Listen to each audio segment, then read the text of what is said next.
അങ്ങനെ ചെയ്തു. ನೋಡಿ, ಈ ವಾಕ್ಯ ಹೇಳುವಂಥದ್ದು ನಿನ್ನ ಕಾಲಿನ ಕೆರಗಳನ್ನು ತೆಗೆದುಹಾಕು, ಏಕೆಂದರೆ ನೀನು ನಿಂತಿರುವಂತಹ ಸ್ಥಳವು ಅದು ಪರಿಶುದ್ಧವಾದದ್ದು ಎಂಬುದಾಗಿ ಹೇಳಿದಾಗ ಯೆಹೋಶುವನು ಹಾಗೆಯೇ ಮಾಡಿದನು. അപ്പോൾ മോശയോട് മാത്രമാണോ പറഞ്ഞത്? ಹಾಗಾದ್ರೆ ಮೋಶೆಯ ಬಳಿಗೆ ಮಾತ್ರವ ಹೇಳಿರುವಂಥದ್ದು? യോശുവയോടും ಯೆಹೋಶುವನ ಬಳಿಯಲ್ಲಿಯೂ പറഞ്ഞു.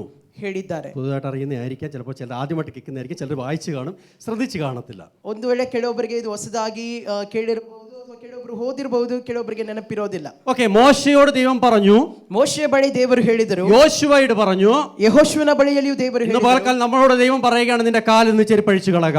ಇಂದು ಬೆಳಗಿನ ವೇಳೆ ದೇವರು ನಮ್ಮ ಬಳಿಯಲ್ಲೂ ಹೇಳುತ್ತಾ ಇದ್ದಾರೆ, ನಿನ್ನ ಕಾಲಿನ ಕೆರಗಳನ್ನು ತೆಗೆದು ಹಾಕು. അപ്പോൾ ചെരുപ്പ് എന്ന് പറയുമ്പോൾ ಕೆರಗಳು ಎಂಬುದಾಗಿ ಹೇಳುವಾಗ അതൊരു അശുദ്ധിയുടെ അല്ലെങ്കിൽ അശുദ്ധി എന്ന് മാത്രമല്ല, അല്ലെങ്കിൽ അഴുക്കിൽ കൂടെ നടക്കുന്ന ഒരു വസ്തു എന്ന രീതിയിൽ നമ്മൾ ഒരുപക്ഷെ കാണാറുണ്ട്. ನೋಡಿ, ಅದು ಕೆರಗಳು ಎಂಬುದಾಗಿ ಹೇಳುವಾಗ ಒಂದು ಅಶುದ್ಧವನ್ನು ಅಥವಾ ಕೊಲಕನ್ನು ಸೂಚಿಸುವಂತಹ ಒಂದು ಕಾರ್ಯವಾಗಿದೆ. ഹോളി പ്ലേസ് ഇൻ സാൻഡൽസ് എന്ന നമുക്ക് ഹോളി പ്ലേസ് ആൻഡ് സാൻഡൽസ് നമുക്ക് ഒരുപക്ഷെ നമുക്ക് ഈ ഒരു തീമായിട്ട് നമുക്ക് കൊടുക്കാൻ കഴിയും. ಇದಕ್ಕೆ ಒಂದು ತಲೆಕಟ್ಟು ಪರಿಶುದ್ಧವಾದಂತ ಸ್ಥಳ ಎಂಬುದಾಗಿ ನಾವು ಪರಿಶುದ್ಧವಾದಂತ ಸ್ಥಳ, ಅದರ ಜೊತೆಗೆ ಕೆರಗಳು ಎಂಬುದಾಗಿ ನಾವು ಕೊಡಬಹುದು. അപ്പോൾ ഈ വിശുദ്ധ ഭൂമി നിൽക്കുമ്പോഴാണ് ചെരുപ്പഴിച്ചു കളക എന്ന് 2 പ്രാവശ്യം 2 ദേവദാസന്മാർക്ക് വെളിപ്പാടുണ്ടായത്. ನೋಡಿ, ನೀವು ನಿಂತಿರುವಂತ ಸ್ಥಳವು ಪರಿಶುದ್ಧವಾದದ್ದು, ಆದ್ದರಿಂದ ನಿಮ್ಮ ಕಾಲಿನ ಕೆರಗಳನ್ನು ತೆಗೆದು ಹಾಕಿ ಎಂಬುದಾಗಿ 2 ಪರಿಶುದ್ಧವಾದಂತ ವ್ಯಕ್ತಿಗಳಿಗೆ ದೇವರು ಹೇಳಿದ್ದಾರೆ. മോശയോട് യോശുവയോടും ദൈവം പറഞ്ഞത്, ಮೋಶೆಯೊಟ್ಟಿಗೂ ಯೆಹೋಶುವನೊಟ್ಟಿಗೂ ದೇವರು ಹೇಳಿದರು, നിൽക്കുന്ന സ്ഥലം വിശുദ്ധ ഭൂമിയാകിയാൽ കാലിൽ നിന്ന് ചെരുപ്പഴിച്ചു കളക. ನೀನು ನಿಂತಿರುವಂತ ಸ್ಥಳವು ಪರಿಶುದ್ಧವಾದಂತ ಸ್ಥಳವಾಗಿರುವುದರಿಂದ ನಿನ್ನ ಕಾಲಿನ ಕೆರಗಳನ್ನು ನೀನು ತೆಗೆದು ಹಾಕು. അപ്പോൾ വിശുദ്ധ മന്ദിരത്തിലേക്ക് വരുമ്പോൾ അശുദ്ധി പാടില്ല.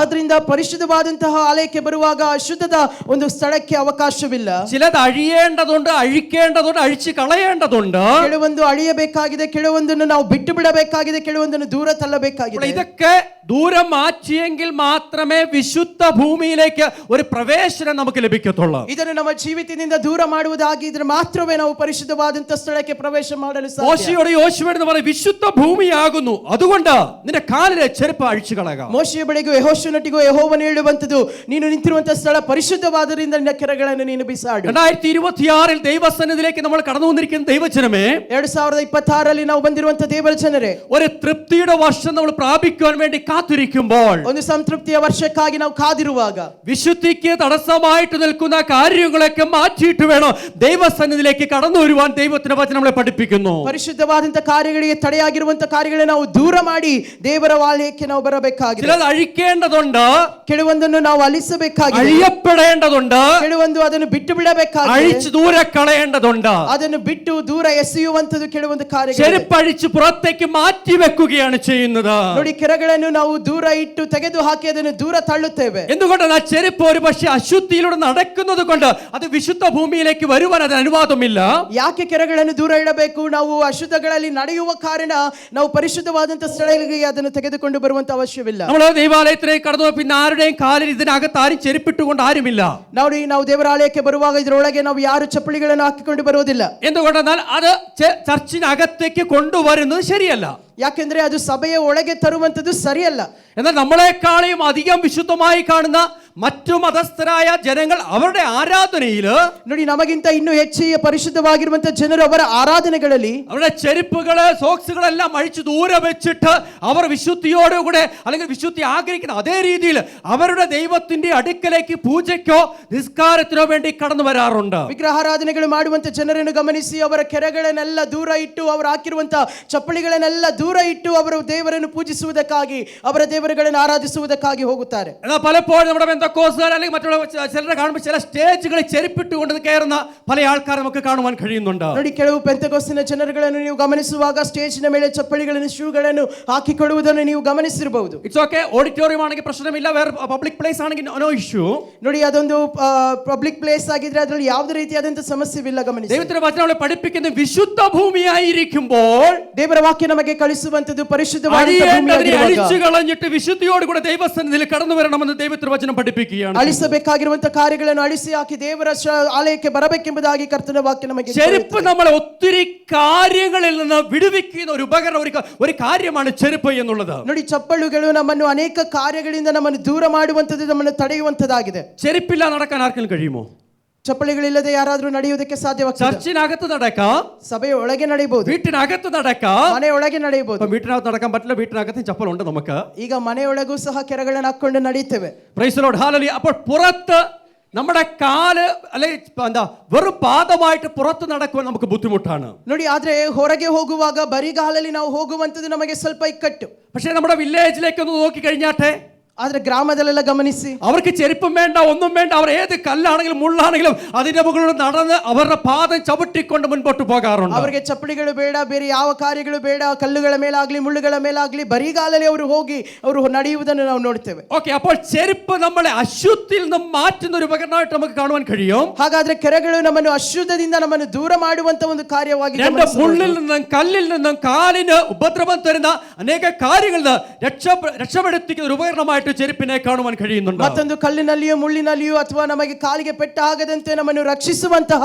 ಒಂದು ವಸ್ತಾಗಿದೆ ಕೆರೆಗಳು. ഒരു ആത്മീകമായ വിശുദ്ധിയെയും ഒരു ബഹുമാനത്തെയും ചെരുപ്പ് ഊരി മാറ്റി വെക്കുന്നത് കാണിക്കുന്നുണ്ട്. ನೋಡಿ, ಒಂದು ಆತ್ಮಿಕವಾದಂತಹ ಪರಿಶುದ್ಧಕ್ಕೆ ಈ ಚಪ್ಪಲಿಗಳನ್ನು ಕೆರೆಗಳನ್ನು ದೂರ ಇಡುವಂತ ಕಾರ್ಯ ನಮಗೆ ತಿಳಿಸಿಕೊಡುತ್ತದೆ. നമുക്കറിയാം, ലോകപ്രകാരമുള്ള ആൾക്കാരുടെ അവരുടെ ഗുരുക്കന്മാരെ വന്ദനം ചെയ്യാൻ കടന്നു പോകുമ്പോൾ ನಮ್ಮೆಲ್ಲರಿಗೂ ಗೊತ್ತು, ಲೋಕ ಪ್ರಕಾರವಾಗಿರುವಂತಹ ಜನರು ತಮ್ಮ ಗುರುಗಳಿಗೆ ವಂದನೆಗಳನ್ನು ಸಲ್ಲಿಸುವಾಗ അവരുടെ ചെരുപ്പൊക്കെ ദൂരെ ഊരി വെച്ചിട്ട് അവരിരിക്കുന്ന സ്ഥലത്തേക്ക് പോയിട്ട് കമിഴ്ന്ന് വീണ് തല കൊണ്ടുപോയ പാദത്തിൽ മുട്ടിച്ച് വന്നിക്കുന്ന ആൾക്കാരെ നമുക്ക് കാണുവാൻ കഴിയുന്നുണ്ട്. ಅವರ ಚಪ್ಪಲಿಗಳನ್ನೆಲ್ಲ ಹೊರಗೆ ಇಟ್ಟು ಅವರ ಒಳಗೆ ಹೋಗಿ ಅವರು ಇರುವಂತಹ ಸ್ಥಳಗಳಲ್ಲಿ ನೇರವಾಗಿ ಸಾಷ್ಟಾಂಗವಾಗಿ ಬಿದ್ದು ಅವರ ತಲೆಯು ಪಾದವನ್ನು ಮುಟ್ಟುವ ರೀತಿಯಲ್ಲಿ ಅವರಿಗೆ ನಮಸ್ಕಾರಗಳನ್ನು ಹೇಳ್ತಾರೆ. അപ്പോൾ അതിനെ മാറ്റിട്ട് വിശുദ്ധിക്ക് തടസ്സമായിട്ടുള്ള ഒരു കാര്യവും നമ്മുടെ ആരാധനയ്ക്കകത്തേക്ക് കടന്നു വരാൻ പാടില്ല. ಹಾಗಾದ್ರೆ ಪರಿಶುದ್ಧಕ್ಕೆ ತಡೆಯಾಗಿರುವಂತ ಯಾವ ಕಾರ್ಯವು ನಮ್ಮ ಆರಾಧನೆಯೊಳಗೆ ಬರುವುದಕ್ಕೆ ಸಾಧ್ಯವಿಲ್ಲ. ചെരുപ്പിനെ സംബന്ധിച്ച് വേദപുസ്തകം ഒത്തിരി ഭാഗത്ത് കാണുവാൻ കഴിയുന്നു. മർക്കോസിന്റെ സുവിശേഷം 6-ാം അധ്യായം 9-ാം വാക്യം വായിക്കാം. മർക്കോസ് 6:9. ಮಾರ್ಕನ ಸುವಾರ್ತೆ 6ನೇ ಅಧ್ಯಾಯದ 9ನೇ ವಾಕ್ಯ. ಈ ಕೆರೆಗಳ ಕುರಿತಾಗಿ ಅನೇಕ ಕಾರ್ಯಗಳು ನಮಗೆ ದೇವರ ವಾಕ್ಯದಿಂದ ಕಲಿತುಕೊಳ್ಳಲು ಸಾಧ್ಯವಾಗ್ತದೆ. 2 വസ്ത്രം ധരിക്കരുത് എന്നിങ്ങനെ അവരോട് കൽപ്പിച്ചു. 8-ാമത്തെ വാക്യം കൂടെ. 8ನೇ ವಾಕ್ಯದಿಂದಲೇ ಹೋಗಿ, അവർ വഴിക്ക് വടിയല്ലാതെ ഒന്നും എടുക്കരുത്, അപ്പവും പൊക്കണവും അടിശീലയിൽ കാശും അരുത്, ചെരുപ്പ് ഇട്ടുകൊള്ളാം. ചെരുപ്പിട്ടുകൊള്ളാം. ഇറ്റ് ഈസ് കമ്മീഷനിങ് ആണ്.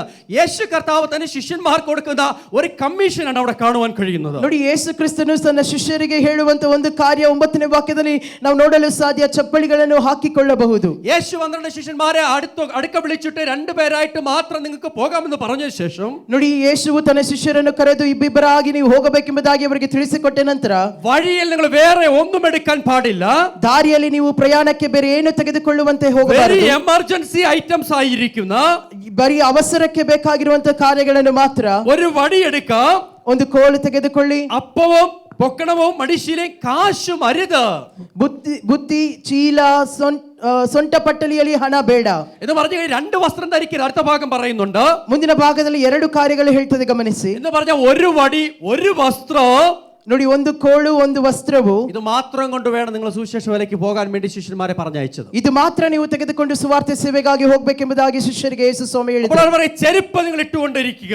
ಹಾಗಾದ್ರೆ ಚಪ್ಪಲಿಗಳನ್ನು ನೀವು ಹಾಕಿಕೊಳ್ಳಬಹುದು. പുതിയ നിയമത്തിലേക്ക് കടന്നു ഇതൊരു പ്രിപ്പറേഷന്റെ ഭാഗമായിട്ട് ചെരുപ്പിനെ കാണിക്കുന്നുണ്ട്. ಹೊಸ ಒಡಂಬಡಿಕೆ ಬರುವಾಗ ಇದು ಪ್ರಾರಂಭದಲ್ಲಿ ನಾವು ಒಂದು ಕಾರ್ಯಕ್ಕೆ ಆಯ್ತವಾಗಿ ಬರುವಾಗ ನಾವು ಹಾಕಿಕೊಳ್ಳುವಂತ കാര്യത്തിന് വേണ്ടി ഇറങ്ങിത്തിരിക്കുമ്പോൾ ചെരുപ്പിട്ട് മുറുക്കുക, അരമുറുക്കുക എന്ന് പറയുമ്പോൾ ഇറ്റ്സ് എ പ്രിപ്പറേഷൻ. നിനക്കൊരു ദൂരയാത്ര ചെയ്യുവാനുണ്ടെന്ന് പറയാറുണ്ട്. ನೋಡಿ, ಅದಕ್ಕಾಗಿ ನಾವು ಸಿದ್ಧಗೊಳ್ಳುವಂತ ಕಾರ್ಯವನ್ನು ಇದು ಸೂಚಿಸುತ್ತದೆ. ಒಂದು ಪ್ರಯಾಣಕ್ಕಾಗಿ ನಾವು ಸಿದ್ಧಗೊಳ್ಳುವಂತ ಕಾರ್ಯವನ್ನು ಇಲ್ಲಿ ಹೇಳುವಂತದ್ದಾಗಿದೆ. ഒരു മിഷന് വേണ്ടി ദൗത്യത്തിന് വേണ്ടി ഇറങ്ങിത്തിരിക്കുമ്പോൾ ഉണ്ടാകുന്ന ഒരു പ്രിപ്പറേഷനാണ് ചെരുപ്പിടുക എന്നുള്ളത്. ಒಂದು ಸೇವೆಗಾಗಿ ನಾವು ಹಿಡಿದು ಹೋಗುವಾಗ ಅದಕ್ಕೆ ಸಿದ್ಧತೆ ಆಗುವಂತ ಕಾರ್ಯವನ್ನು ಹೇಳುವಂತದೇ ಚಪ್ಪಲಿಗಳನ್ನು ಹಾಕಿಕೊಳ್ಳುವುದು. അതേപോലെ യോഹന്നാന്റെ സുവിശേഷം 1-ാം അധ്യായം 26-ാം വാക്യം നോക്കുമ്പോൾ, യോഹന്നാൻ 1:26. ಅದೇ ಪ್ರಕಾರವಾಗಿ ಯೋಹಾನನ ಸುವಾರ್ತೆ 1ನೇ ಅಧ್ಯಾಯದ 26ನೇ ವಾಕ್ಯ ಗಮನಿಸುವಾಗ, യോഹന്നാൻ, ഞാൻ വെള്ളത്തിൽ സ്നാനം കഴിപ്പിക്കുന്നു, എന്നാൽ നിങ്ങൾ അറിയാത്ത ഒരുത്തൻ നിങ്ങളുടെ ഇടയിൽ നിൽക്കുന്നുണ്ട്.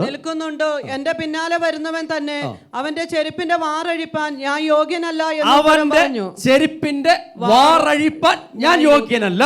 ಆತನ ಚಪ್ಪಲಿಗಳ ಪಟ್ಟಿಯನ್ನು ಬಿಚ್ಚುವುದಕ್ಕೂ ನಾನು ಯೋಗ್ಯನಲ್ಲ. സ്ത്രീകളിൽ നിന്ന് ജനിച്ചവനിൽ യോഹന്നാനേക്കാൾ വലിയവൻ ആരുമില്ല എന്ന് പറയുമ്പോൾ തന്നെയോ, ಸ್ತ್ರೀಗಳಿಂದ ಹುಟ್ಟಿದವರಲ್ಲಿ ಯೋಹಾನನಿಗಿಂತ ಉತ್ತಮನು ಯಾರಿಲ್ಲ ಎಂಬುದಾಗಿ ಹೇಳುವಾಗ, ഈ യോഹന്നാൻ യേശുവിനെ നോക്കിയിട്ട് പറയുകയാണ്, ಈ ಯೋಹಾನನು ಯೇಸುವನ್ನು ನೋಡಿ ಹೇಳುವಂತದ್ದು ಗಮನಿಸಿ, ഞാൻ അവന്റെ ചെരുപ്പിന്റെ വാറഴിപ്പാൻ I am not in the worthy, ഞാൻ യോഗ്യനല്ല. ಆತನ ಚಪ್ಪಲಿಗಳ ಪಟ್ಟಿಯನ್ನು ಬಿಚ್ಚುವುದಕ್ಕೂ ನಾನು ಯೋಗ್ಯನಲ್ಲ ಎಂಬುದಾಗಿ ಆತನು അവന്റെ ಹೇಳುತ್ತಾನೆ. ചെരുപ്പെ തൊടുവാൻ പോലും ഞാൻ യോഗ്യനല്ല.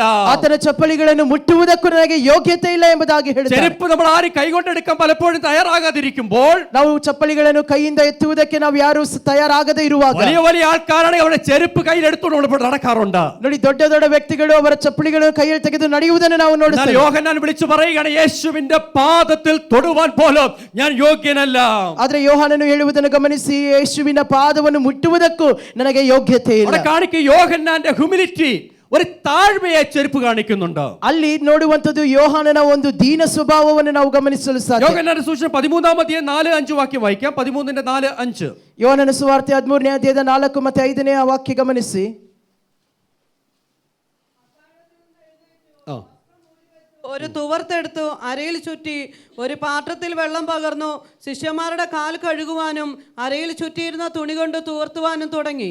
ഇത് വലിയൊരു ആക്ടാണ്. യേശു കർത്താവിന് വലിയൊരു പ്രവൃത്തിയാണ് ഇവിടെ കാണുന്നത്. ನೋಡಿ, ಯೇಸು ಕ್ರಿಸ್ತನ ಒಂದು ದೊಡ್ಡ ಕಾರ್ಯ, ಆತನು ಮಾಡಿದಂತ ಕ್ರಿಯೆಗಳನ್ನು ನಾವು ನೋಡಲು ശിഷ്യന്മാരുടെ കാല് കഴുകുന്ന യേശു, ಶಿಷ್ಯರ ಪಾದಗಳನ್ನು ತೊಳೆಯುವಂತ യോഹന്നാൻ വിളിച്ചു പറയുകയാണ്, ഞാൻ യേശുവിന്റെ ചെരുപ്പെ തൊടുവാൻ പോലും ഞാൻ യോഗ്യനല്ല. ಯೋಹಾನನು ಹೇಳುವಂತದ್ದು, ಯೇಸುವಿನ ಚಪ್ಪಲಿಗಳನ್ನು ಮುಟ್ಟುವುದಕ್ಕೆ ನನಗೆ ಯೋಗ್ಯತೆ ಇಲ್ಲ. ഇവിടെ യേശു കർത്താവ് ശിഷ്യന്മാരുടെ പാദങ്ങൾ കഴുകുന്നു. ಆದ್ರೆ ಇಲ್ಲಿ ಗಮನಿಸಿ, ಯೇಸುವು ತನ್ನ ಶಿಷ್ಯರ ಪಾದಗಳನ್ನೇ ತೊಳೆಯುತ್ತಾ ಇದ್ದಾನೆ. 2026 നമുക്ക് എത്രമാത്രം താഴുവാൻ കഴിയുമെന്ന് നമുക്ക് ചിന്തിക്കേണ്ടത് ആവശ്യമായിരിക്കുന്നു. 2026ರಲ್ಲಿ ನಾವು ಎಷ್ಟು ನಮ್ಮನ್ನು ತಗ್ಗಿಸಿಕೊಡಲು ಸಾಧ್ಯವಾಗ್ತದೆ ಎಂಬುದಾಗಿ ನೆನೆಸಬೇಕು. നമ്മുടെ ഉടയതമ്പുരാനായ കർത്താവ് പോലും മനുഷ്യന്മാരുടെ കാലുകൾ കഴുകുവാൻ തയ്യാറായി എങ്കിൽ, ನೋಡಿ, ನಾವು ಆರಾಧಿಸುವಂತಹ ನಮ್ಮ ಕರ್ತನಾದಂತ ಯೇಸು ತನ್ನ ಶಿಷ್ಯರ ಪಾದಗಳನ್ನು ತೊಳೆಯುವುದಕ್ಕೆ ಆತನು ಸಿದ್ಧರಾಗುವುದಾದ್ರೆ, ദൈവമക്കളെ, നമ്മൾ ആരും യേശു ക്രിസ്തുവിനേക്കാൾ വലിയവരല്ല. ದೇವರ ಮಕ್ಕಳೇ, ಒಂದು ತಿಳಿದುಕೊಳ್ಳಿ, ನಾವು ಯಾರು ಯೇಸು ಕ್ರಿಸ್ತನಿಗಿಂತ ದೊಡ್ಡವರಲ್ಲ. നമ്മളിടയ്ക്ക് താഴ്മകൾ കടന്നു വരട്ടെ, ನಮ್ಮಲ್ಲಿ ದೀನ ಸ್ವಭಾವಗಳು ಉಂಟಾಗಲಿ, ഒരു ശുശ്രൂഷ കടന്നു വരട്ടെ, ಒಂದು ಸುವಾರ್ತೆ ಸೇವೆ ಉಂಟಾಗಲಿ, മറ്റുള്ളവരെ ആദരിക്കുവാൻ, ಮತ್ತೊಬ್ಬರನ್ನು ಆಧರಿಸುವಂತೆ, മറ്റുള്ളവരെ ശുശ്രൂഷിക്കുവാൻ, ಮತ್ತೊಬ್ಬರಿಗಾಗಿ ಸೇವೆ ಮಾಡುವಂತೆ ദൈവം നമ്മളെ സഹായിക്കുമാറാകട്ടെ. ದೇವರು ನಮಗೆ ಸಹಾಯ ಮಾಡಲಿ. അതുപോലെ ചെരുപ്പ് കാണിക്കുന്ന പരിവർത്തനത്തെ ചെരുപ്പ് കാണിക്കുന്നുണ്ട്. ಅದೇ ಪ್ರಕಾರವಾಗಿ ಚಪ್ಪಲಿಗಳು ಒಂದು ಪರಿವರ್ತನೆ ಕುರಿತಾಗಿ ನಮಗೆ ಹೇಳ್ತದೆ. യോശുവയുടെ പുസ്തകം 5-ാം അധ്യായം 6-ാം വാക്യത്തിലേക്ക് കടന്നു വരാം.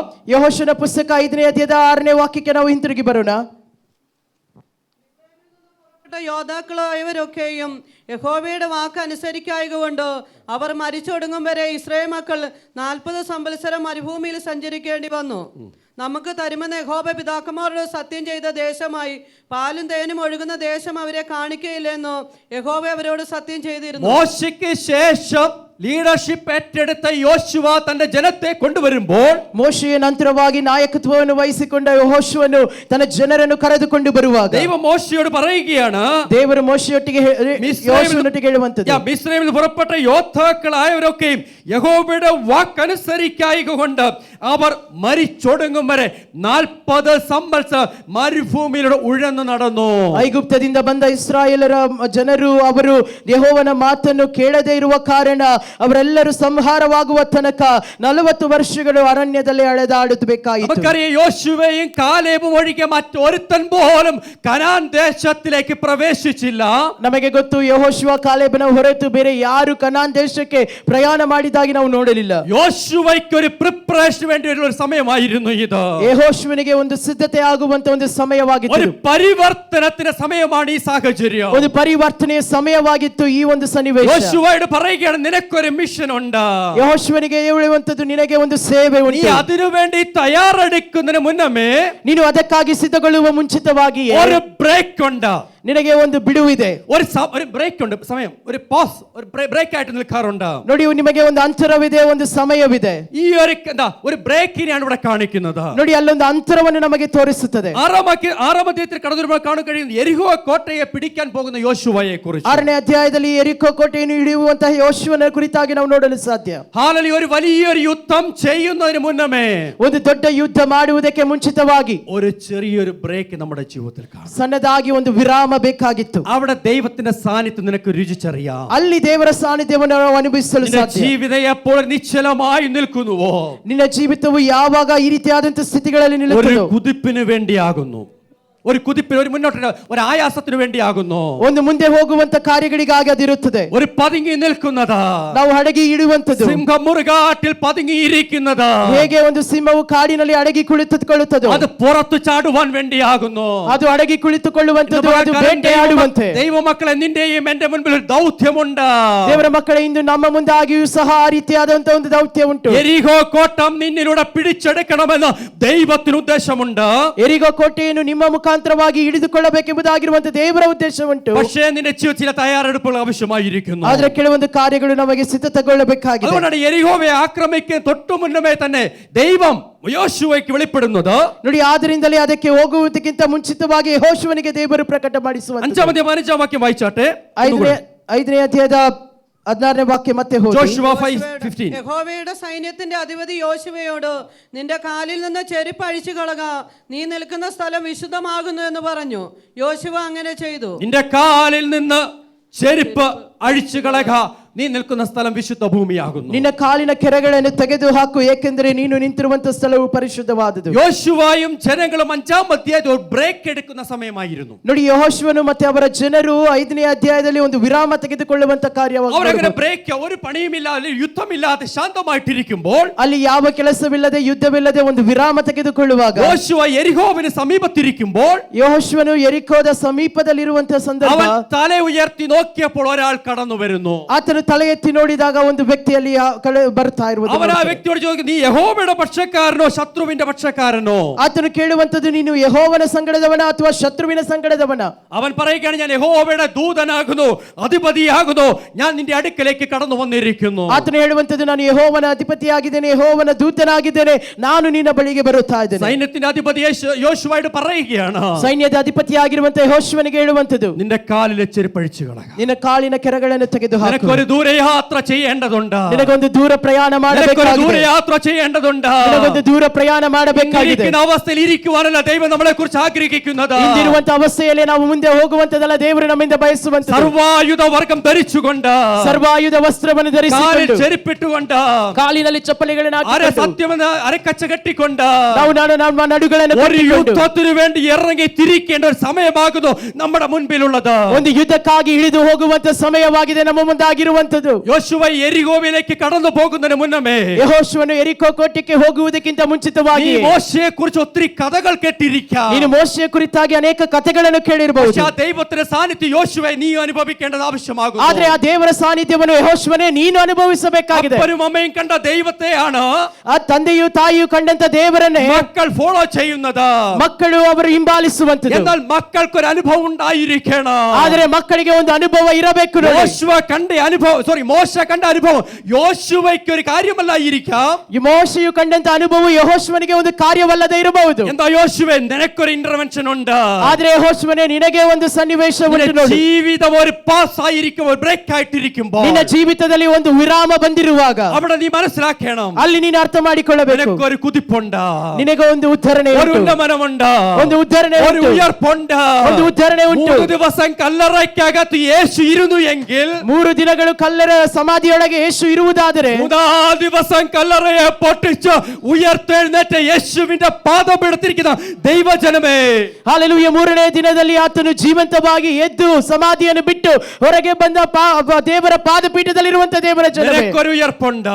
ನಿನಗೂ ಸಹ ಒಂದು ಪುನರುತ್ಥಾನ ಉಂಟು. വിടേണ്ടതിനെ വിട്ടുകഴിഞ്ഞാൽ, ನಿನ್ನ ಜೀವಿತವನ್ನು ಬಿಡಬೇಕಾದದನ್ನು വിട്ടുകഴിഞ്ഞാൽ, ಬಿಡಬೇಕಾದದನ್ನು ಬಿಟ್ಟರೆ, അശുദ്ധിയുള്ള കാര്യങ്ങൾ വിട്ടുകഴിഞ്ഞാൽ, ಅಶುದ್ಧವಾದಂತ ಕಾರ್ಯಗಳನ್ನು ಬಿಟ್ಟರೆ നിനക്കൊരു ഉയർപ്പുണ്ട്. ನಿನಗೆ ಒಂದು ಉದ್ಧರಣೆ ಉಂಟು. 1 രാജാക്കന്മാർ 19-ാം അധ്യായം 7-ാം വാക്യം വായിക്കാം. 1 Kings 19:7. 1 ಅರಸರುಗಳು 19ನೇ ಅಧ್ಯಾಯದ 7ನೇ ವಾಕ್ಯ ಗಮನಿಸಿ.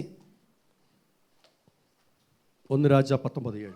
ദൂതൻ 2ാം പ്രാവശ്യം വന്നു അവനെ തട്ടി, എഴുന്നേറ്റ് തിന്നുക, നിനക്ക് ദൂരയാത്ര ചെയ്യുവാനുണ്ടല്ലോ എന്ന് പറഞ്ഞു. അവൻ എഴുന്നേറ്റ് തിന്നു കുടിച്ചു. ആ ആഹാരത്തിന്റെ ബലം കൊണ്ട് 40 പകലും 40 രാവും ദൈവത്തിന്റെ പർവ്വതമായ ഹോരേബോളം നടന്നു. ഏലിയാവ് വളരെ വിഷമം പിടിച്ചുകൊണ്ട് വികാരാതീതനായി ഒരിടത്ത് ഒതുങ്ങിക്കൂടിയിരിക്കുമ്പോൾ, ನೋಡಿ, ಏಳಿಯನು ಬಹಳ ಬೇಸರ ಹೊತ್ತು ಆತನು ಆಯಾಸದಿಂದ ಒಂದು ಕಡೆಗೆ ಇರುವಾಗ, ഒരു രക്ഷയുമില്ല എന്ന് വിചാരിച്ചുകൊണ്ട് വിഷമത്തോടെ ഇരിക്കുമ്പോൾ, ಯಾವ ಕಡೆಯಿಂದಲೂ ನನಗೆ ರಕ್ಷಣೆ ಇಲ್ಲ ಎಂಬುದಾಗಿ ಆತನು ಬೇಸರದಲ್ಲಿರುವಾಗ, സൂരച്ചെടിയുടെ തണലിൽ കിടന്നുറങ്ങുമ്പോൾ, ನೋಡಿ, ಆತನು ಒಂದು ಜಾಲಿ ಗಿಡದ ನೆರಳಿನಲ್ಲಿ ಆತನು ಮಲಗಿರುವಾಗ മതി കർത്താവേ എന്ന് പറയുന്ന ഏലിയാവിനോട് ಸಾಕು ಕರ್ತನೆ ಎಂಬುದಾಗಿ ಹೇಳುವಂತ ಎಲೀಯನಿಗೆ യഹോവയുടെ ദൂതൻ ആദ്യം തട്ടിയപ്പോൾ അവൻ എണ്ണിച്ചില്ല.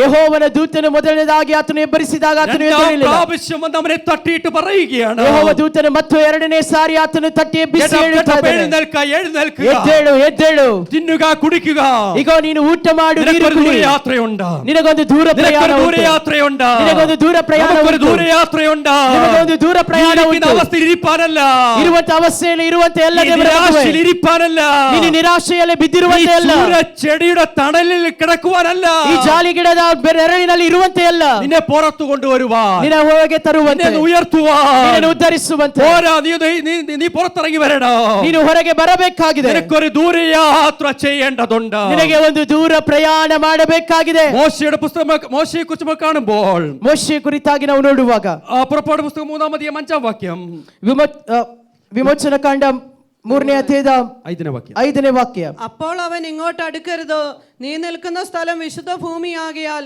കാലിൽ നിന്ന് ചെരുപ്പ് അഴിച്ചു കളക എന്ന് കൽപ്പിച്ചു. മോശയോടും പറയുകയാണ്, നീ നിൽക്കുന്ന സ്ഥലം വിശുദ്ധ ഭൂമിയാകിയാൽ നിന്റെ കാലിൽ നിന്ന് ചെരുപ്പ് അഴിച്ചു കളക. ಮೋಶೆಯ ಬಳಿಗೂ ಯೆಹೋವನು ಹೇಳುತ್ತಿರುವಂತ ನೀನು ನಿಂತಿರುವಂತ ಸ್ಥಳವು ಪರಿಶುದ್ಧವಾದಂತ ಸ್ಥಳವಾಗಿರುವ ಕಾರಣ ನಿನ್ನ ಕೆರಗಳನ್ನು ನೀನು ತೆಗೆದು ಹಾಕು. കാഴ്ച കാണാൻ പോയവനാ മോശ. ನೋಡಿ, ಬರೀ ಸುಮ್ಮನೆ ನೋಡುವುದಕ್ಕಾಗಿ ಹೋದಂತ ವ್ಯಕ್ತಿ, മുൾപ്പടർപ്പിൽ തീ കത്തുന്നുണ്ട്, ಪೊದೆಯಲ್ಲಿ ಏನೋ ಬೆಂಕಿ ಹುರಿಯುತ್ತಾ ಇದೆಯಲ್ಲ, എന്തോ മുൾപ്പടർപ്പ് കത്തുന്നില്ല, ಯಾಕೆ ಇದು ಆದ್ರೆ ಪೂರ್ಣವಾಗಿ ಹತ್ತಿ ಉರಿಯುತ್ತಾ ಇಲ್ಲ? ഇതൊന്ന് കാണാൻ വേണ്ടി പോയവനാ മോശ.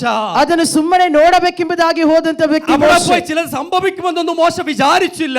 ಅಲ್ಲಿ ಹೋದ್ರೆ ಏನಾದ್ರೂ ಸಂಭವಿಸುತ್ತದೆ ಎಂಬುದಾಗಿ ಆತನು ನೆನೆಸಿರಲಿಲ್ಲ. കാഴ്ച കാണാൻ പോയ മോശ ಸುಮ್ಮನೆ ನೋಡುವುದಕ್ಕಾಗಿ ಹೋದಂತ ഒരു ಮೋಶೆ ദൗത്യമായ മടങ്ങി വന്നത്, ಆತನ ಒಂದು ಜವಾಬ್ದಾರಿಯಿಂದ ಹಿಂತಿರುಗಿ ഒരു ಬಂದನು. കമ്മീഷനിങ് അവന് ലഭിച്ചു. അവിടെ ಆತನಿಗೆ ಅಲ್ಲಿ ಒಂದು ಸೇವೆ, ಒಂದು ಕಮಿಷನ್ ಆತನಿಗೆ ಸಿಕ್ಕಿತು. 9-10 വാക്യം വായിക്കാം. 9-10ನೇ ವಾಕ್ಯ ಗಮನಿಸಿ. പുറപ്പാട് എത്തിയിരിക്കുന്നു. മിസ്രൈമർ അവരെ ഞെരുക്കുന്ന ഞെരുക്കവും ഞാൻ കണ്ടിരിക്കുന്നു. ആകയാൽ വരിക, നീ എന്റെ ജനമായ ഇസ്രായേൽ മക്കളെ മിസ്രൈമിൽ നിന്ന് പുറപ്പെടുവിക്കേണ്ടതിനു ഞാൻ നിന്നെ ഫറവോന്റെ അടുക്കൽ അയക്കും. മോശ ദൈവത്തോട് ഫറവോന്റെ അടുക്കൽ പോകുവാനും ഇസ്രായേൽ മക്കളെ മിസ്രൈമിൽ നിന്ന് പുറപ്പെടുവിക്കുവാനും ഞാൻ എന്തുമാത്രമുള്ളൂ എന്ന് പറഞ്ഞു. നീ എന്റെ ജനമായ ഇസ്രായേൽ മക്കളെ മിസ്രൈമിൽ നിന്ന് പുറപ്പെടുവിക്കേണ്ടതിന് ഞാൻ നിന്നെ ഫറവോന്റെ അടുക്കൽ അയക്കും. ನನ್ನ ಜನರಾದ ಇಸ್ರಾಯೇಲರನ್ನು ಐಗುಪ್ತ ದೇಶದಿಂದ ಹೊರಗೆ ತರಬೇಕಾಗಿ ನಿನ್ನನ್ನು ನಾನು ಫರೋಹನ ಬಳಿಗೆ ಕಳಿಸುತ್ತಾ ಇದ್ದೇನೆ. നീ കാഴ്ചക്കാരനായിരിക്കുവാനല്ല ദൈവം ആഗ്രഹിക്കുന്നു. ನೀನು ಸುಮ್ಮನೆ ದೃಷ್ಟಿ ನೋಡುವಂತ ವ್ಯಕ್ತಿ ഒരു ಆಗಿರುವಂತಲ್ಲ. കാഴ്ചക്കാരനായി മോശ കടന്നു പോയപ്പോൾ ಸುಮ್ಮನೆ ನೋಡುವುದಕ್ಕಾಗಿ ಹೋದಂತ ಮೋಶೆಗೆ ഒരു ദൗത്യമായി അവൻ മടങ്ങി വന്നു. ಒಂದು ಜವಾಬ್ದಾರಿ ಸೇವೆಯೊಟ್ಟಿಗೆ ബ്രേക്ക് സമയമായിരുന്നു ಅದು ಮೋಶೆಯ ಒಂದು ಸಮಯವಾಗಿತ್ತು. ಗಮನಿಸಿ, 40 ವರ್ಷക്കാലം ഫറവോന്റെ കൊട്ടാരത്തിനകത്ത് സുഖലോലുപതയുടെ ഹല്ലേലൂയ ഉന്നതിയിൽ ജീവിച്ചിരുന്ന മോശ 40 ವರ್ಷಗಳು ಫರೋಹನ ಅರಮನೆಯಲ್ಲಿ ಆತನು ಸುಖ ಸೌಕರ್ಯವಾಗಿ ಜೀವನ ಮಾಡಿದಂತ ಮೋಶೆಯು അടുത്ത 40 വർഷം ആടുകളോട് കൂടെ അമ്മായിയപ്പന്റെ ആടുകളെ മേയിച്ചുകൊണ്ട് ഒന്നുമല്ലാത്ത വെറും ഒരു സീറോ ആയ മോശ ಮುಂದಿನ 40 ವರ್ಷ ತನ್ನ ಮಾವನ ಕುರಿಗಳನ್ನು ಮೇಯಿಸುತ್ತಾ ಏನು ಇಲ್ಲದಂತೆ ಶೂನ್ಯವಾಗಿದ್ದಂತ ಒಂದು ಮೋಶೆ. ആ 40 വർഷം തീരാൻ പോയപ്പോൾ, ಆ 40 ವರ್ಷಗಳು ಮುಗಿಯಲು ಹೋದಾಗ അവനെ അടുത്തൊരു 40 വർഷമുണ്ട്. ಆತನ ಮುಂದಾಗಿ ಇನ್ನೂ ಒಂದು 40 ವರ್ಷ, ഹീറോ ആക്കി ഒരു 40 വർഷമുണ്ട്. ಆತನು ಒಂದು ನಾಯಕನಾಗಿ ಮಾರ್ಪಡಿಸಿದ 40 ವರ್ಷ മുന്നമേ ಆತನು ನಾಯಕನಾಗಿ ಮಾರ್ಪಡುವುದಕ್ಕಿಂತ ഇന്റർവെൻഷൻ അവിടെ ഉണ്ടായിരുന്നു. ಅಲ್ಲಿ ದೇವರ ಒಂದು ಸಂಭಾಷಣೆ ಉಂಟಾಯಿತು. 40 ವರ್ಷಕಾಲ ಮೋಶ ഒന്നുമില്ലാത്തവനായിരുന്നില്ലേ? 40 ವರ್ಷ ಮೋಶೆ ಏನು ಇಲ್ಲದವನಾಗಿದ್ದನಲ್ವಾ? യോശുവ ആ അധ്യായത്തിൽ അവൻ ഒന്നും ചെയ്യാതിരുന്നില്ലേ? ಆತನು ಯೋಶುವನ ಅಧ್ಯಾಯದಲ್ಲಿ ಏನು ಮಾಡದೇ ಇದ್ದಂತಹ ವ್ಯಕ್ತಿ ಆಗಿದ್ನಲ್ಲ. ദൈവത്തിന്റെ സാന്നിധ്യം അവിടെ ഇറങ്ങി വരുവാൻ ഇടയായി തീർന്നു. ಆದ್ರೆ ದೇವರ ಸಾನ್ನಿಧ್ಯ ಆತನ ಮಧ್ಯದಲ್ಲಿ എന്നെ കേൾക്കുന്ന ദൈവജനമേ, ಈ ಬೆಳಗಿನ ವೇಳೆ ನನ್ನನ್ನು ಕೇಳುತ್ತಿರುವಂತ ದೇವರ ಮಕ್ಕಳೇ, ജീവിതത്തിൽ ഒരു ബ്രേക്കിന്റെ സമയമാണിതെങ്കിൽ, ನಿನ್ನ ಜೀವಿತದಲ್ಲಿ ವಿರಾಮದ ಸಮಯ ಆಗಿರುವುದಾದ್ರೆ, ഒരു മറുപടിയും ഇല്ലാതിരിക്കുന്ന സമയമാണെങ്കിൽ, ಯಾವ ಪ್ರತ್ಯುತ್ತರವೂ ಕಾಣದೇ ಇರುವಂತ ಸಮಯವಾಗಿರುವುದಾದ್ರೆ, ഞാൻ എന്തിനു ചോദിക്കുന്ന സമയം, ഞാൻ എന്തിനെന്ന് ചോദിക്കുന്ന സമയമാണെങ്കിൽ, ಕರ್ತನೇ ಏಕೆ ಎಂಬುದಾಗಿ ಕೇಳುವಂತಹ ಒಂದು ಸಮಯವಾಗಿರುವುದಾದ್ರೆ, പകൽക്കാലം ദൈവം നിനക്ക് വേണ്ടി ചില സമയങ്ങൾ ഒരുക്കിയിട്ടുണ്ട്. ಈ ಬೆಳಗಿನ ವೇಳೆ ದೇವರು ನಿಮಗಾಗಿ ಒಂದು ಸಮಯವನ್ನು ಇಟ್ಟಿದ್ದಾನೆ. ಕಣ್ಣುಗಳನ್ನು ಮುಚ್ಚೋಣ. ഒരു ബ്രേക്കിലൂടെ നീ കടന്നു പോകുന്നുണ്ടെങ്കിൽ, ಒಂದು ವಿರಾಮದಲ್ಲಿ ನೀನು ಹೋಗುತ್ತಿರುವುದಾದ್ರೆ, നിരാശയുടെ അവസ്ഥയിലൂടെ കടന്നു പോകുന്നുണ്ടെങ്കിൽ, ಒಂದು ನಿರಾಶೆಯ ಅವಸ್ಥೆಗೆ ನೀನು ಕರೆದು ಹೋಗುತ್ತಿರುವುದಾದ್ರೆ, കഴിയത്തില്ല എന്ന് വിചാരിച്ചുകൊണ്ട് നടക്കുകയാണെങ്കിൽ, ನನ್ನಿಂದ ಏನು ನಡೆಯುವುದಿಲ್ಲ ಎಂಬುದಾಗಿ ನೀನು ನೆನೆಸಿ ನಡೆಯುತ್ತಿರುವುದಾದ್ರೆ, ദൈവം നിന്റെ അടുക്കലേക്ക് കടന്നു വരും. ದೇವರು ನಿನ್ನ ಬಳಿಗೆ ಬರುತ್ತಾ ಇದ್ದಾನೆ. എന്നാൽ നിന്റെ കാലിലെ ചെരുപ്പഴിച്ചു കളയും. ನಿನ್ನ ಕಾಲಿನಲ್ಲಿರುವಂತ ಚಪ್ಪಲಿಗಳನ್ನು വിശുദ്ധ ഭൂമി കാണുമ്പോൾ കാലിലെ ചെരുപ്പഴിച്ചു കളയണം. ಪರಿಶುದ್ಧವಾದಂತ ಸ್ಥಳವನ್ನು ನೋಡುವಾಗ ಕೆರಗಳನ್ನು ದೂರ ಇಡಬೇಕು. മറ്റുള്ളവരെ കൊണ്ട് പറയിപ്പിക്കുകയല്ല ചെയ്യേണ്ടത്. ಮತ್ತೊಬ್ಬರು ಹೇಳಿ ಮಾಡುವಂತದಲ್ಲ. മറ്റുള്ളവർ പറഞ്ഞിട്ട് ചെരുപ്പഴിച്ചു കളയുകയല്ല. ಮತ್ತೊಬ್ಬರು ಹೇಳಿ ನಮ್ಮ ಕೆರಗಳನ್ನು ನಾವು ದೂರ ಇಡುವಂತದಲ್ಲ. ദൈവത്തിന്റെ സാന്നിധ്യം കാണുമ്പോൾ ದೇವರ ಸಾನ್ನಿಧ್ಯವನ್ನು ನೀವು ಅನುಭವಿಸುವಾಗ അടുത്തു ಚೆಲ್ಲುವ ನೀವು ಅದನ್ನು ಹತ್ತಿರ ಹೋಗಿ ജീവിതത്തിൽ അശുദ്ധി മാറ്റിക്കൊണ്ട് ನಿಮ್ಮ ಜೀವಿತದ ಅಶುದ್ಧಗಳನ್ನು ಮಾರ್ಪಡಿಸಿಕೊಂಡು കടന്നു ചെല്ലുകയാണെങ്കിൽ ಈ ಬೆಳಗಿನ ವೇಳೆ ನೀನು ಹೋಗುವುದಾದರೆ അശുദ്ധിയെല്ലാം മാറ്റുന്ന ഒരു കർത്താവ്, ನಿನ್ನ ಅಶುದ್ಧವನ್ನೆಲ್ಲ ಮಾರ್ಪಡಿಸುವ പാപങ്ങളെ മാറ്റുന്ന കർത്താവ്, ನಿನ್ನ ಪಾಪಗಳನ್ನು ಮಾರ್ಪಡಿಸುವಂತ ബ്രേക്കിനെ മാറ്റിയിട്ട് ನಿನ್ನ ಈ ಒಂದು ವಿರಾಮವನ್ನು ದೇವರು ನೀಗಿಸಿ ಬ್ರೇಕ್ ಥ್ರೂ ತರುന്ന ദൈവം, ಆ ವಿರಾಮದಿಂದ ಮುಂದೆ ಹೋಗುವಂತ ದೇವರು ബ്രേക്കിനെ മാറ്റിയിട്ട് ನಿನ್ನ ವಿರಾಮವನ್ನು ನೀಗಿಸಿ ഒരു ബ്രേക്ക് ಥ್ರೂ തരുന്ന ദൈവം, ಆ ವಿರಾಮದಿಂದ ನುಗ್ಗಿ ಒಳ ಹೋಗುವಂತ ಒಂದು ಕಾರ್ಯವನ್ನು ದೇವರು ಕೊಡುತ್ತಾನೆ. തൃപ്തിയുടെ വർഷമാകുമ്പോൾ 2026 ಒಂದು ಸಂತೃಪ್ತಿಯ ಒಂದು ವರ್ಷವಾಗಿರುವಾಗ ನಾವು ಸುಮ್ಮನೆ ಇರುವಂತದಲ್ಲ. കൊണ്ട് ദൈവത്തിന് ചിലതുണ്ട്. ನನ್ನ ಕುರಿತಾಗಿ ನಿಮ್ಮ ಕುರಿತಾಗಿ ದೇವರ ಒಂದು ಉದ್ದೇಶವುಂಟು. ദൈവത്തിന് ഉദ്ദേശമുണ്ട്. ದೇವರಿಗೆ ಒಂದು ಉದ್ದೇಶವುಂಟು. ദൈവത്തിന് ചില കാര്യങ്ങൾ ചെയ്യുവാനുണ്ട്. ದೇವರಿಗೆ ಕೆಲವು ಕಾರ್ಯಗಳು ಮಾಡಬೇಕಾಗಿದೆ. ಯೆಹೋವೇ ಅಡಿಯೇನೆಂದು പറയുവാൻ നമുക്ക് എത്ര പേർക്ക് തയ്യാറുണ്ട്? ಹೇಳಿ ಕರ್ತನೇ ಇಗೋ ದಾಸನು ಇಲ್ಲಿದ್ದೇನೆ ಎಂಬುದಾಗಿ ನಾವು ಎಷ್ಟು ಜನರಿಗೆ ಹೇಳಲು ಸಾಧ್ಯವಾಗುತ್ತದೆ? ಮೋಶ ಸಮರ್ಪಿಸಿ ಕೊಡುತ್ತದುകൊണ്ട്, ಮೋಶೆಯು ಸಮರ್ಪಿಸಿಕೊಟ್ಟ ಕಾರಣ ಫರೋವನ ಅಡಿಮತ್ತത്തിൽ നിന്ന് ಫರೋವನ ಗುಲಾಮತನದಿಂದ വലിയൊരു കൂട്ടം ഇസ്രായേൽ ജനത്തെ ಒಂದು ದೊಡ್ಡ ಗುಂಪು ಇಸ್ರಾಯೇಲ್ ಜನರನ್ನು കൊണ്ടുവരുവാൻ ಹೊರಗೆ ತರುವಂತೆ ദൈവ മോശയെ അനുവദിച്ചു. ದೇವರು ಮೋಶೆಗೆ ಅನುಮತಿಸಿದನು. യോശുവ ಏಲ್ಪಿച്ചു കൊടുത്തു. ಯೆಹೋಶುವನು ಒಪ್ಪಿಸಿಕೊಟ್ಟನು. യോശുവയുടെ ദൗത്യങ്ങളൊന്നും പരാജയപ്പെട്ടില്ല. ಯೆಹೋಶುವನ ಕಾರ್ಯವು ಯಾವುದು ಆತನ ಅಪಜಯಕ್ಕೆ ಹೋಗಲಿಲ್ಲ. യേശു കർത്താവ് 3 ദിവസം ഹാലലി കല്ലറയ്ക്കുള്ളിലായിരുന്നു. ಯೇಸು ಕ್ರಿಸ್ತನು 3 ದಿನ ಸಮಾಧಿಯೊಳಗೆ ಇರಬೇಕಾದ್ರೆ മൂന്നാം ദിവസം അവನು ഉയർത്തെഴുന്നേറ്റു. ಆದ್ರೆ 3ನೇ ದಿನ ಆತನು ಪುನರುತ್ಥಾನಗೊಂಡನು. നിനക്കൊരു ഉയർത്തെഴുന്നേൽപ്പുണ്ട്. ದೇವರ ಮಗುವೆ, ಇಂದು ನಿನಗೆ ಒಂದು ಪುನರುತ್ಥಾನ ಉಂಟು. ഒരു വിടുതലുണ്ട്. ನಿನಗೆ ಒಂದು ಬಿಡುಗಡೆ ಉಂಟು.